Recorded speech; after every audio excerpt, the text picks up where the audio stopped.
Hello, everyone. Happy New Year and welcome back to Little Free Library Unbound. My name is Lexi Neely and I'm the program coordinator at Little Free Library. Thank you again so much for joining us. We got some lovely notes in the registration that folks are excited that Unbound is continuing into 2022. So that means a lot. Thank you so much for sharing that feedback and we're glad to have you. My colleague Shelby, as you've already seen, is in the chat sharing some tips for having the best viewing experience today.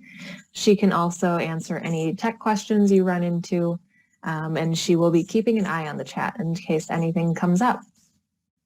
You can also see that 2022 has brought us some fresh new branding and a new logo, so I want to give a shout out to my colleague Margaret Aldrich, who put in tons of hard work on this new look for us and making some really thoughtful decisions about who we are and where we're going.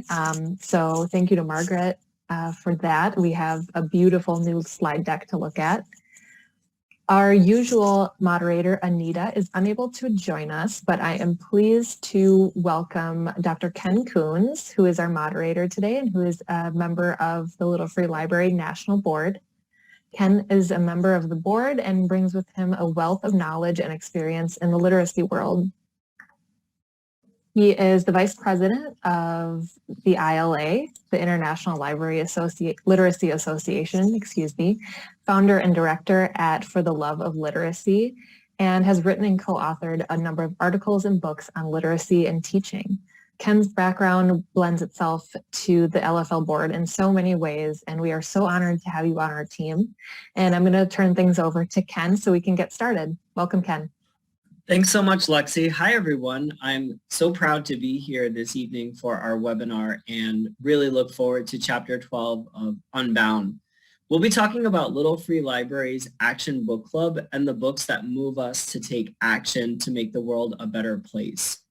You may be wondering what is an Action Book Club, but the idea is very simple. Action Book Club actually combines reading and community service. You can turn an existing book club into an Action Book Club, or you can also start a club with your friends, colleagues, neighbors, or family members.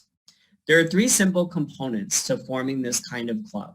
First, you need to pick a book.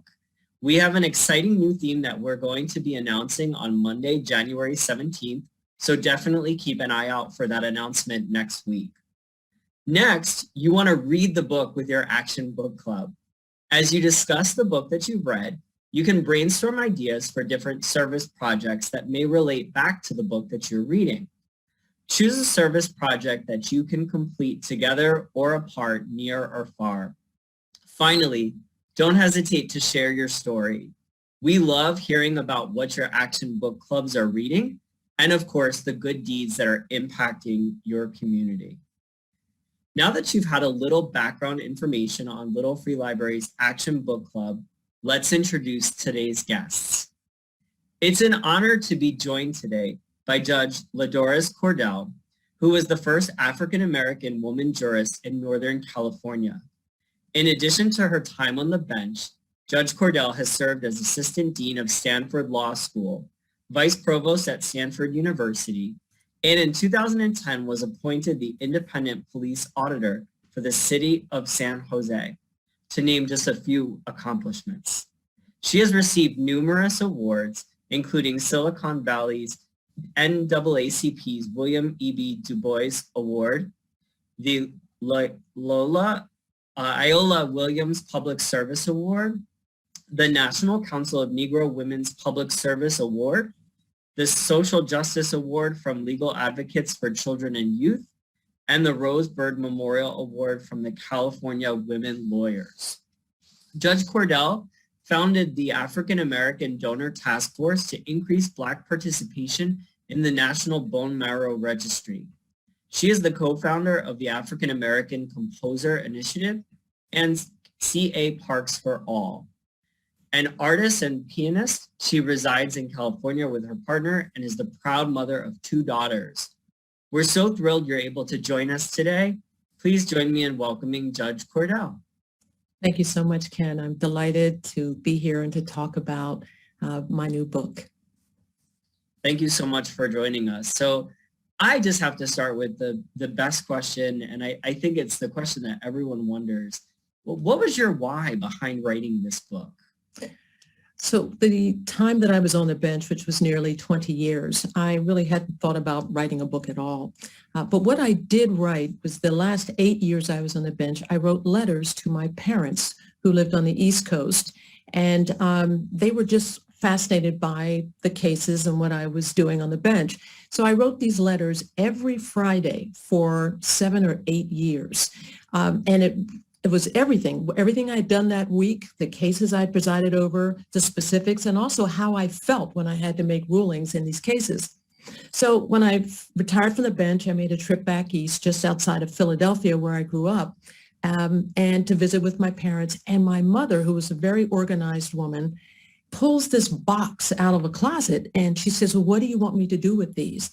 Now, first of all, these were letters. So I'm not talking emails. I'm talking real letters, right? And I think it's becoming a lost art, that of letter writing. And I think people love to get letters. So I'm talking letters, stamp on the envelope and sending off. My mother had saved all of those letters. I had made no copies of the letters. So I was stunned. So I packed them up. I sent them back here to California. And Ken, it took me about 2 or 3 years before I could really sit down and decide to read these letters. And I was really shocked by how many cases I had presided over and the variety of cases. And it was then when I started thinking about, well, maybe there might be a book in all of this. So, and you can see up on the screen as a picture of my parents. Sadly, they are not here anymore. They've passed away and had not had a chance to read this book, which in the first chapter I do talk about them, but I do dedicate my book to the memory of my wonderful parents. Wow, when I think about your story, I just think about I couldn't agree more about the authenticity of the letter writing as an art. And, especially in our schools, we're always trying to encourage so many kids to become writers and see themselves as writers. And yet your story just really sheds light on the power of putting that pencil down to paper. Yeah, and if I could just follow up to say that you asked me why I wrote it, so there was kind of the impetus, but I wrote this book really for 3 reasons. One, to educate people about our legal system and specifically what state trial court judges do. Secondly, to entertain. I mean, anyone who reads this book knows this isn't some heavy-duty textbook. This is a book that has stories about the cases over which I presided. And I also wrote this book to energize people, to make this legal system better because it's broken in so many ways. And I point that out in the book. So this book is, for me, a new genre. It is part primer about our legal system and part memoir informed by my own experience. So I call it a primoire. So what would you say was your greatest challenge while on the bench? I know you capture so many of those stories in your book, which is just really fascinating. Thank you. Well, judging is challenging, Ken, particularly when you're a state trial court judge. Trial judges are on the front line of our legal system. They're the first judges that people encounter when they come into the courts. So trial court judges preside over just about everything that impacts the lives of all of us. Adult and juvenile criminal cases, juvenile dependency cases, where judges decide what happens to children who've been neglected and abused, divorces, child custody and support, pet custody and support, and yes, I do write about a case like that in the book, adoptions, name changes, probate, where people fight over the spoils of the dearly departed, conservatorships, think Britney Spears, drunk driving cases, mental health cases where judges decide if people confined in locked psychiatric units can be released, traffic court, and small claims court. And that's the Judge Judy courts where you have a judge presiding over cases where no lawyers are allowed and people are suing each other, and even more. So I presided over all of these kinds of cases, and I describe actually almost all of this stuff in her honor. It's always a challenge also when you are the first. So I was the first African-American female judge in Northern California when I was appointed to the bench in 1982. And if you could put the image back up, it was next to my parents, and it shows where I'm being sworn in. There it is, in 1982. My family at the bottom, my two daughters, you can see at the bottom image, they're now in their 40s. and my ex-spouse. And then at the top, I'm being sworn in by a federal judge, Thelton Henderson. So as a consequence, when I was the first, there were lawyers and judges who expected me to fail. Why? Because they bought into stereotypes about women and about Black people. And according to them, I would be too lenient on defendants of color. I wouldn't be able to withstand the pressure of the job. And then there were others who desperately wanted me to succeed. And these were in the main communities of color who believed, rightly so, that if I messed up, there wouldn't be another Black female judge on the courts for a long time. So I write in more detail about all of this in the book.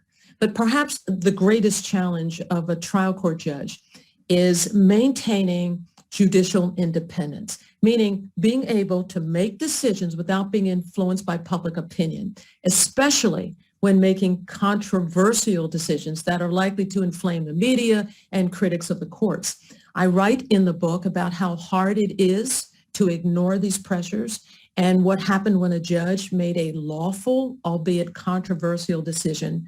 Let's just say it did not end well. And in my view, an independent judiciary is critical to a democracy, and without it, we lose our already fragile democracy. Wow, when I think about the Action Book Club, I can just think about, how folks who are reading the book can really engage in deep dialogue around unpacking a lot of those challenges and really leaning in on those stories. I hope so. So what would you say would be your greatest triumph? Well, just as I had some challenges during my 20 years on the bench, I had a few triumphs, and one of which I describe in the chapter called Bacchus Unbound, the Drunk Driving Dilemma. Systems resist change, and they could be in the education arena, and you would know about that, Ken, in the business world, and certainly in the courts. And I take this is from my book. I wrote all of the players, the judges, the lawyers, the probation officers, the courtroom personnel, they get into a rhythm, a way of doing things. Get through the day as uneventfully as possible, go home and get paid. We become so comfortable doing things one way that we fail to notice when things are not working. Routine, you see, can blind us to systemic problems, and that's from my book. So after being injured by a drunk driver, and learning that he received a slap on the wrist and was back behind the wheel in no time, I returned to work, and I was out for about 8 weeks, having been injured and being hit by this drunk driver. I returned to work at the courts with a far different perspective on the crime of drunk driving, and I became the first judge in California and likely in the country to sentence convicted drunk drivers to install ignition interlock devices in their cars. And these devices are designed to prevent people from driving with alcohol in their systems. By requiring them, they blow into the device, and if the device registers alcohol, the car just won't start. So in that chapter, I describe the resistance I received from prosecutors and some of my fellow judges. And I want to leave a teaser, so I'll just say that I was stunned by the journey I had to travel in order to do what I believe to be right. I prevailed, but not without setbacks, a whole lot of them. So what has been your passion project since retiring from the bench? You definitely don't seem like someone who, we say with my colleagues, they fail retirement, right? They stay active. What are you actively doing? Well, first, let me just say that judging was my passion. It was my dream job. Even though, as I wrote in the book, I had some god-awful days. My passion project now and on the bench is activism, judicial activism. And so let me explain this for a second. So I was a judicial activist and proud of it. And I know that judicial activism is generally viewed as a pejorative term because it refers to judges who go rogue, who ignore judicial rulings and they don't follow the law. They just do their own thing. My definition of a judicial activist is different. And I take this, I'm reading from my book. I believe that judges are either activists for justice or black-robed do-nothings. In my world, judicial activists implement and support changes to improve our legal system while maintaining a deep and abiding respect for judicial precedent. So as you will read in the book, I use much of my time on the bench to find ways to make our system more fair and more just in the family court with drunk drivers and in fashioning creative sentences that were alternatives to incarceration. So off the bench, and I actually write about this in the very last chapter, and it's called In My End is My Beginning. And I write about something that I did in order to continue that activism in the legal arena. And it's a story about, let me just, again, another teaser, a woman who was serving a life sentence in a California prison. And I had nothing to do with the case. She was sentenced out of Southern California and Los Angeles. And I got involved after I left the bench in that case. And you can read in the book what happened. It's a really compelling story. So that aside, what I continue to do is engage in my own community. And so I say to people, you know, the big thing for me is voting. And I have just a passion for fighting injustice. And I hear a lot of people who complain, even on the local level, about, oh, you know, they don't like what's happening in their cities. All cities, all counties are run by people who run for election and get elected to boards of supervisors or city council. And I say to people, stop complaining and put boots on the ground and do something. And I don't just say that to preach. I believe in practicing what I preach. So after one of the things I have done is that I ran for a seat on our city council here in Palo Alto because there was a lot of dysfunction, and I had a concern about how the police were policing in this community and how they were treating people of color. So instead of complaining, I decided to run and was elected to the city council, but I did it by refusing to take any money. So I refused all money.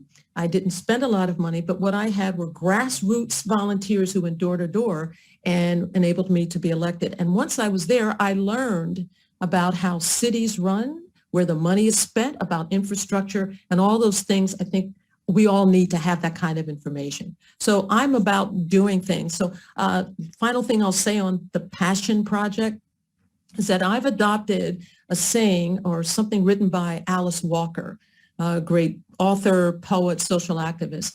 And this is my mantra. And she said this: activism is my rent for living on this planet.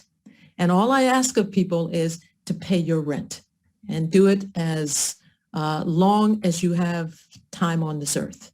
Pay your rent. Thank you so much for sharing that. You've certainly continued to be busy even since retiring, having your book come out. So in her honor, you present 10 suggestions to fix what's broken in the judicial system. What's your advice for those listening today hoping to create a more just world in our day-to-day lives? So if you want a more just world, we can get there with a legal system that treats everyone equally and fairly, and we aren't there yet. We have a legal system that's founded upon wonderful principles. All men, it should be women, everyone, are created equal, all are entitled to life, liberty, and the pursuit of happiness.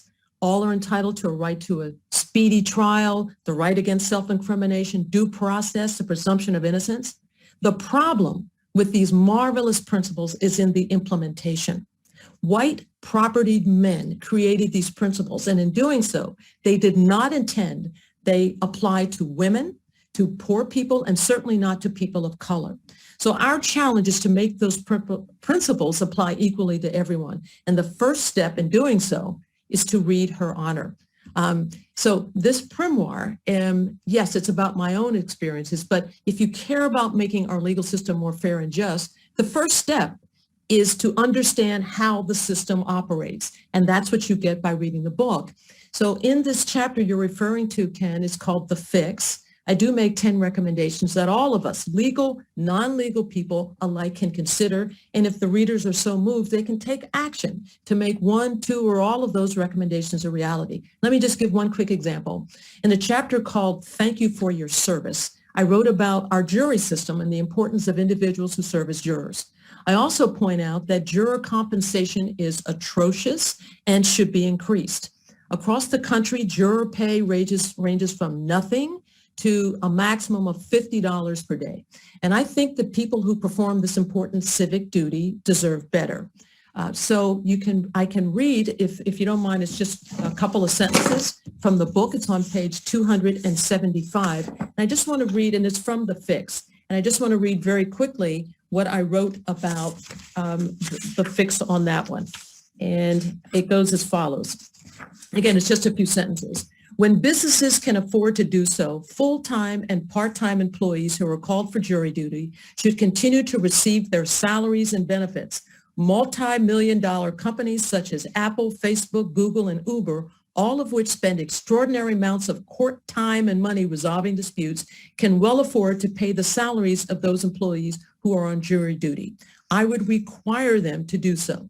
Conversely, small and medium-sized businesses that cannot compensate their absent employees without suffering substantial financial hardship should be absolved from having to provide this compensation. Instead, their employees, along with the unemployed and retired jurors, could be compensated from a state jury fund that would pay these jurors their state's minimum hourly wage and the employed their salaries, funded in part by court fees and contributions from corporations. A state jury fund would send the important message that jurors matter.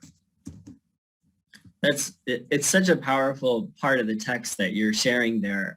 Full disclosure, often when I read books, I'll read them out of order. And having received my jury notification in the mail for May of this year, that was the chapter that I actually turned to first. Wow. And it's interesting because it definitely, I think in addition to what you're sharing here, for folks who are on the call who are deciding to read this with their book clubs, they can certainly think of a lot of different, not only points of discussion, but actions that they might take to advocate for a lot of the points that you're making.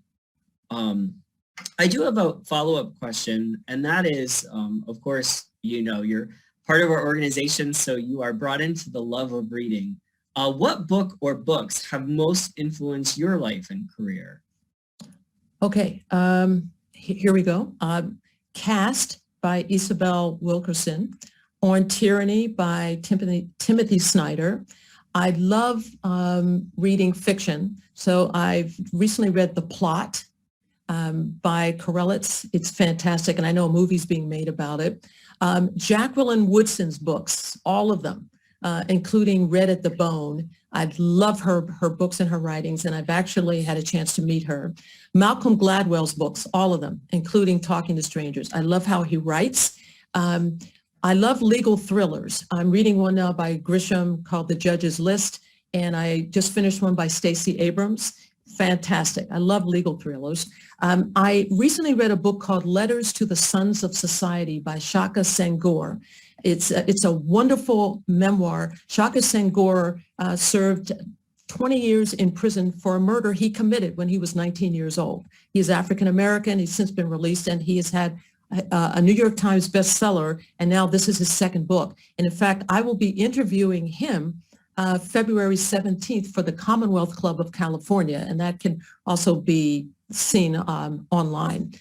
Two more, Dog Whistle Politics by Ian Haney Lopez, terrific read. And finally, American Prison by Shane Bauer. He was one of 3 Americans who crossed the border into Iran, and then he got imprisoned and then released. He then went undercover working as a prison guard at a prison in America, and he wrote this story, this memoir about what happened to him and what he observed while working in a prison. American Prison by Shane Bauer.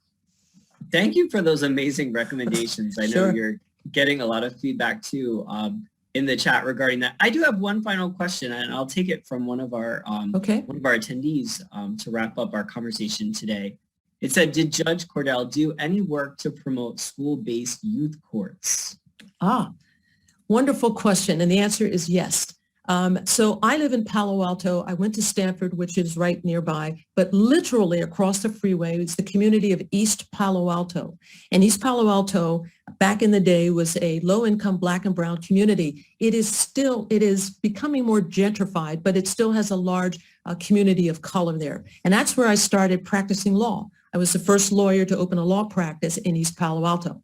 Now, one of the things I did once I was on the bench and then retired was that they started a youth court in East Palo Alto. And we actually had juveniles sitting as juries and judges over kids who had actually who've been accused of committed crimes and had admitted their guilt. So instead of them going into the juvenile system, these kids were diverted to the youth court. And I was the first person to actually get this youth court off the ground and presided actually in the youth court, having these young people serve as bailiffs and as clerks and as judges, and also deciding the fate of what should happen to these kids. They couldn't send these kids to juvenile hall. That was the idea, was to they did things like have them apologize to the victims and then do community service. And it was a fantastic experience. And I would love for communities all around the country to do this. It takes commitment, it takes time, and it takes money, and it takes political leadership in the communities to say that this should be done. I believe that all young people can be redeemed. Those who have come into the criminal legal system, I believe in redemption, and I believe that we are better than the worst things that we have done. So I'm a big supporter of youth courts. Thank you so much. That even just answering that question was tugging at my heart. I think 19 years ago when I started teaching, I remember our first field trip with our fourth graders was to the local municipal court, and just even seeing them learn about the court system and, sit in the judge's chair, it just shows so many of our youth, what they can inspire to do, and what you've told us on this call today to what we can inspire to change. That activism piece is just so important. Thank you so much. My pleasure. It's been a true privilege getting to, ask you these questions. And thank you also to our panelists for posing some great questions in the chat. There was one image left, and if you could put it up, and it's a hair montage. I just want people to see that what I looked like during my time on the bench. You can see there. And I had everything from started off with straightened hair to little dreads, and then to very short hair. I had a box, a fade. And I bring this up because the first chapter in the book, Bitten by the Judge Bug, tells about how I got interested in judging, and it was all about hair, about Black hair. So that's another teaser, and I hope people will get the book and read it and learn a lot, laugh a lot, and then be spurred to action. You are just getting rounds of applause from the chat, including comments like, "You always look amazing." So you're That's definitely great. getting love from the Little Free Library community. Thank you for the love. Thank you again. Sure. All right. So next up in our event today, we are joined by Asher and Zane Kohn, two brothers from New York who are diversifying their local Little Free Libraries by collecting and distributing diverse books. Asher and Zane reached out to Little Free Library last year to find a way to collaborate. They're passionate about sharing diverse books and want to help other young people get started doing the same wherever they are. We're excited to have them on Unbound to talk about what they've been working on and hear their tips and tricks for anyone interested in supporting our Reading Color initiative by collecting and distributing diverse books. Welcome. I'm super excited to be here. We're excited to have you. Thanks so much for joining us today. So the first question, and this is just a fantastic picture of you in front of your Little Free Library sharing books and getting excited about sharing that love for diverse literature and communities. I guess my first question would be that why question. What inspired you to start Diverse Books Teach Tolerance? Yeah, I really think we were inspired by a lot of the current events that were going on, especially in early 2020. And we kind of noticed in our own town that there really wasn't a lot of diversity. So this was kind of our own way of introducing that diversity into our town through literature. And so we had this idea, and we got a grant from the Stevens Initiative, which kind of allowed us to start our program. And we started to gather books related to different themes each month. Just for an example, some of our themes include Black History Month, Women's History Month, Diverse Poetry Month, Disabilities Awareness Month. And we also made sure that we have, for every month, we have books for different ages. So we always have children's books, teen books, and adult books. And then we also started to do some programming through our local library. So we've had author talks with some of the authors of books that we've put in our Little Free Libraries, and we did diverse poetry workshop as well. Wow, you've certainly been very busy with all of the different initiatives that you've taken on, and I'm definitely just so impressed by the fact that you also sought out grants to support all these different projects that you wanted to carry out with your Little Free Library, which is just great. How many books do you think you've distributed so far, if you had to guess? So far, I would say we've distributed around 200 diverse books, but because we're also the stewards of 5 of our local Little Free Libraries, we have probably distributed hundreds of books. And we have gotten the books through donations. We have a wish list on our website. We got donations from our local library, and also we used the grant from the Stevens Initiative.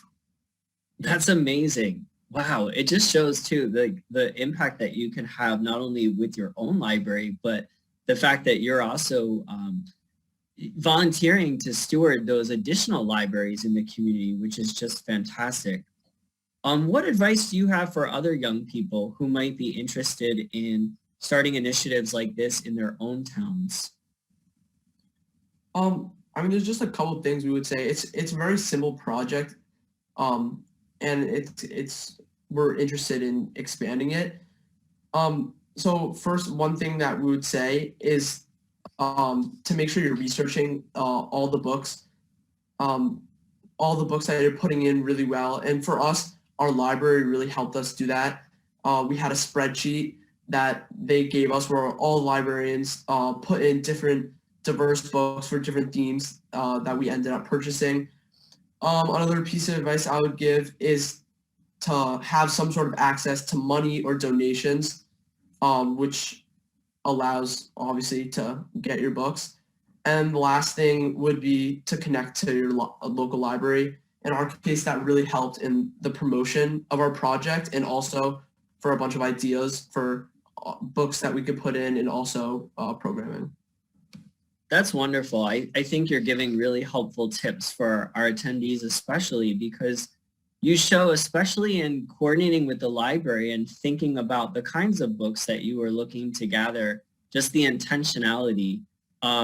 Folks in the chat are very impressed. They said very impressive young boys.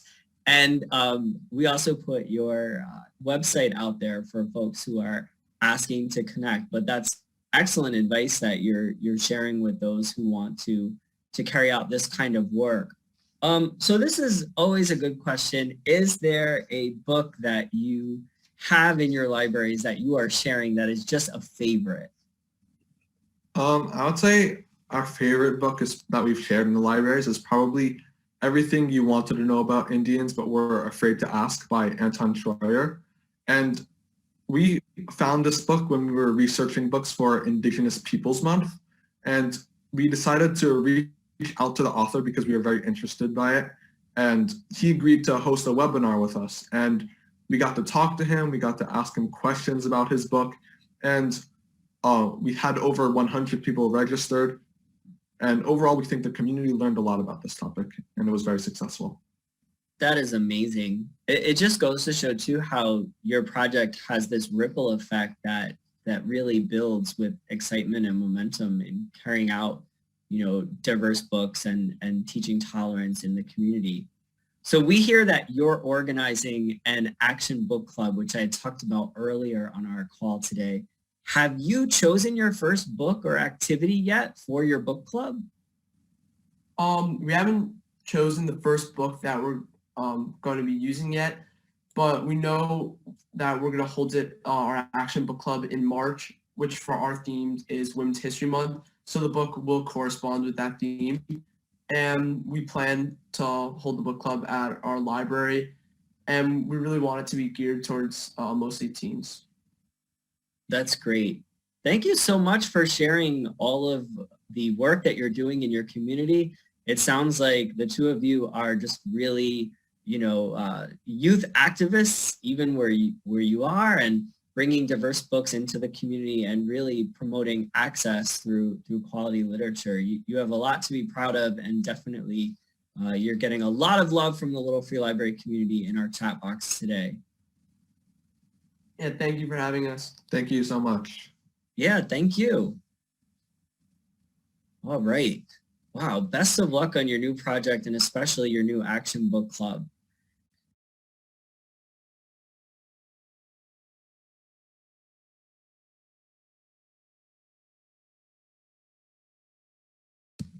Oops, sorry about that. Next, we are joined by Jen Pierce. Jen is a longtime Little Free Library steward with a TARDIS library and a member of an action book club in Minneapolis. Welcome, Jen. Hi, How are you? I'm doing well. I'm really enjoying this. The guests have been Yeah, wonderful. we love our digital programs, and the Unbound series. We definitely get to meet really interesting folks with a passion for literacy and access to books from really all over the globe. And so as a steward, I have my own Little Free Library right here on my front lawn. I love this first question, which is, how long have you been a Little Free Library steward? Almost 9 years. It's been a while. Yeah. We used to live in the suburbs, and when my husband said he wanted to move into the city, and I realized that would mean all of the work would be on me, I agreed with the condition that he commission and install a Little Free Library for me. And a couple months later, I got my charter sign in my Christmas stocking. Wow, that was a great way to compromise there, but also by promoting literacy. And wow, 9 years. That's definitely something that I can aspire to. I just received, I think, a few months ago, my 3-year reminder. So certainly it looks like you haven't lost a passion for being a steward. I love it. Yeah, Very nice. If anything, it becomes more and more interesting to me as the years go by, and as I continue to appreciate building community and sharing literacy and the stories that I get from neighbor kids and the thank yous and all of that. Yeah, it's great.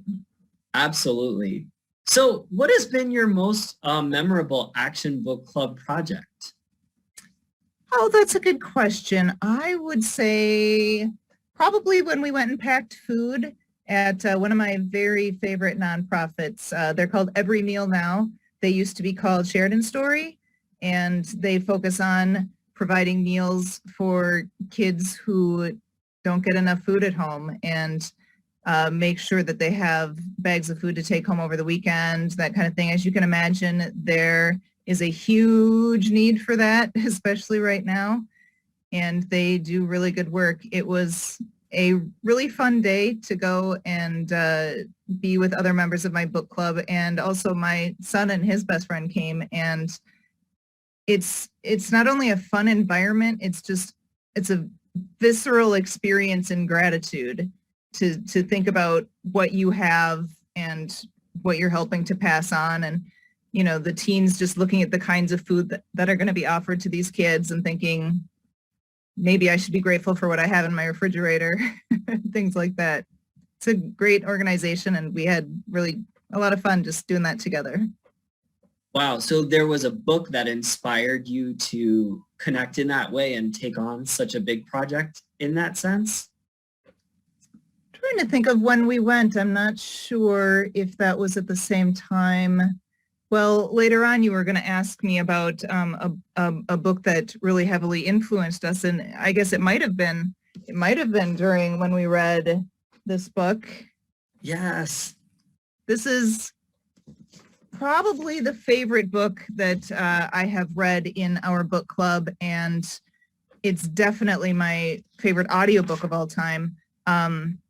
Trevor Noah has written this book about the title Born a Crime. At the time when he was born, it was actually illegal to have a mixed race child. So he was the personification of an illegal act.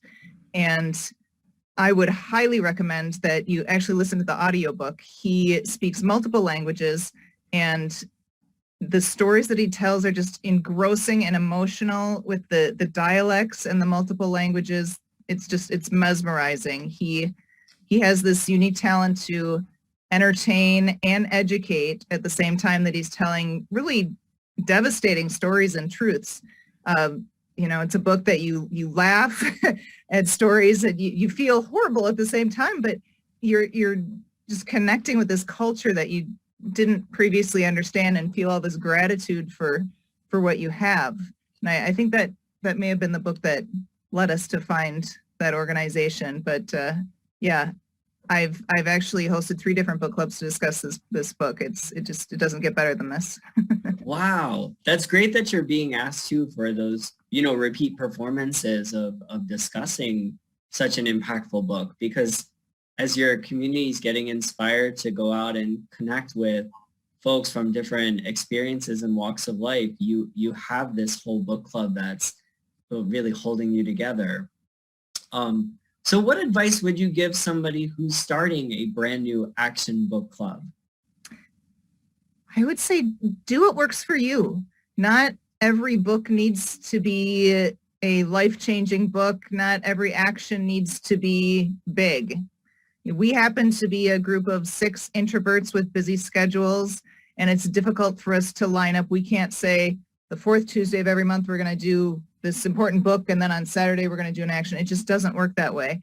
So we tend to pick actions that we can do together but apart most of the time. Certainly we have some things like every meal, but we will commit to doing a park cleanup around Earth Day, for example, and we will just go when we're walking our dogs or whatever individually to our own neighborhood parks, and we'll clean up, and then we'll send pictures to each other and say, I've done my part, here's my 6 bags of trash, and how is yours going? That kind of thing. And then you can do it on your own time, and you're doing something in your own community, and it isn't as impactful on your schedule.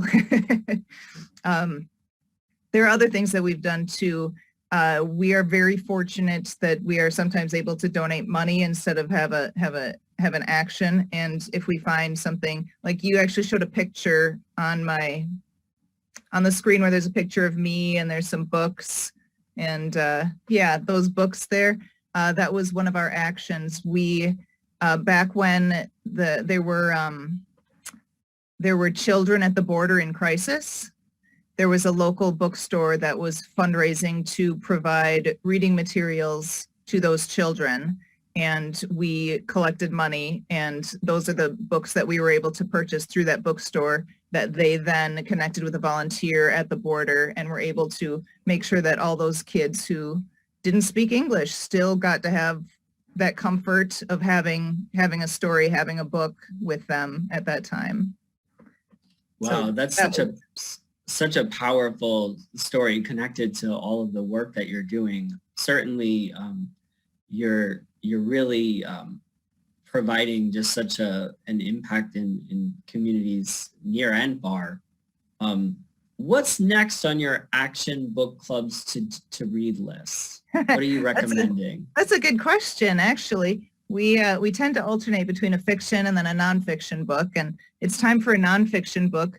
We just started our email exchange, going back and forth, trying to figure out what people want to read next. We've been looking at some Mary Oliver poetry. We've been looking at Uncomfortable Conversations with the Black Man by Emmanuel Acho. I've recently picked up these that I would like to read. So these are possibilities also. And now we'll just discuss it and figure out who wants to read what. And sometimes we'll then say, okay, we liked 2 of these books, we'll read the other one next time. That's great. You're certainly giving folks who are attending a lot to think about when it comes to not only titles, but also ways to get that action book club up and running and get inspired to do something, whether it's big or small, or as we see in the chat box too, flexible during the pandemic, that you could do things on your own and share them in your network. Very nice. Yeah, thank you for the inspiration, Jen. Yeah, you're welcome. Just, together, small acts build community and make a big difference. I couldn't agree more. In case you weren't already convinced that you should start an action book club, Jen certainly got us off on the right note with that part. And also, we have a couple of cute photos that you see here on the screen that we wanted to share with you. The first comes from Allison Burke's class in Louisiana. They read one of my favorites, certainly as a teacher, Last Stop on Market Street by Matt de la Pena. And they collected over 100 pairs of new socks for a local shelter for their good deed. You can see one of Allison's students in that photo on the left with, she's kind of cut off, but there's a Socktober sign for their collection efforts. And you can see the student there in the photo, proud to show that off. Allison said that this was such a rewarding experience where we all had an important part of the action. All the kids worked together to help the community in need, and the shelters were so thankful for the kind gesture.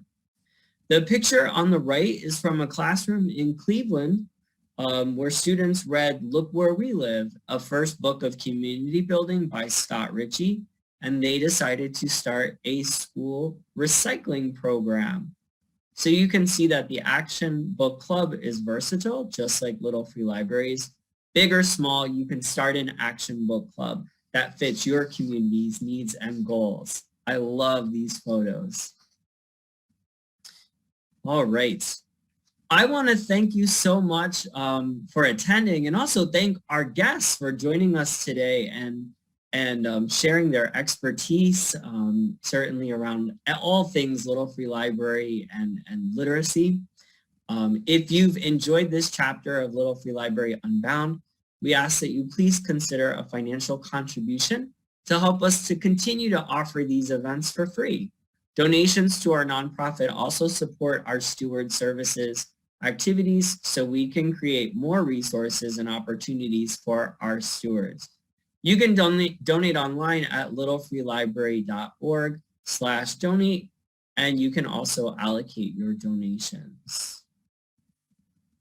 Thank you so much, Ken. It has been such a blast to welcome you to the Unbound family, and I really appreciate you taking the time to join us. Thank you. Thank you. We'll see you again soon, I'm sure. And thank you to everyone who tuned in. We're working hard to put together an awesome lineup for Unbound this year, and it's going to be really exciting. I think this was such an amazing way to start things off. As always, attendees will receive an email in the next couple of days with a link to the replay. I'm sorry if you just heard my dog. She just decided to stretch and shake and make some noise. You will receive a link to the replay, the show notes, and you can sign up for a chance to win one of 10 copies of Her Honor by Judge Cordell, courtesy of our friends at Celadon Books. I just finished this a week or two ago, and I'll admit I never thought I would be interested in a book about judging, but this is so insightful. As Judge Cordell mentioned, it's written with humor and with heart, and I really, really did enjoy it. So I'm excited to be sharing 10 copies with 10 of you. If you haven't already, we encourage you to follow Little Free Library on our social media channels and sign up for our e-newsletter to stay in the know about future chapters of Unbound and other exciting Little Free Library news. My colleague Shelby is sharing all those great links in the chat right now, and I've got the link for our next chapter of Unbound. I will drop that right now so you can join us next month. Thank you again so much to our amazing guests, and I hope that you're feeling inspired to start an action book club. I think if you're scratching your head trying to think of a New Year's resolution, starting an action book club with the people in your life or in your community is a really good option. There is so many different options. You know, we heard from Jen, who's got a group of adults doing it. We've heard from Asher and Zane, who are teenagers who are working, you know, in their school with their public library. And we saw some great stories from some kids in classrooms who are doing it. So you can really make Action Book Club fit any kind of group or community or situation. It's super flexible. And as Ken mentioned, we have an exciting new Action Book Club theme, which we'll be announcing on Monday the 17th. So keep an eye out for that. Sign up for the e-newsletter to get first dibs on that information. Thank you once again. I will stop talking now and we will join you again next month for more Unbound.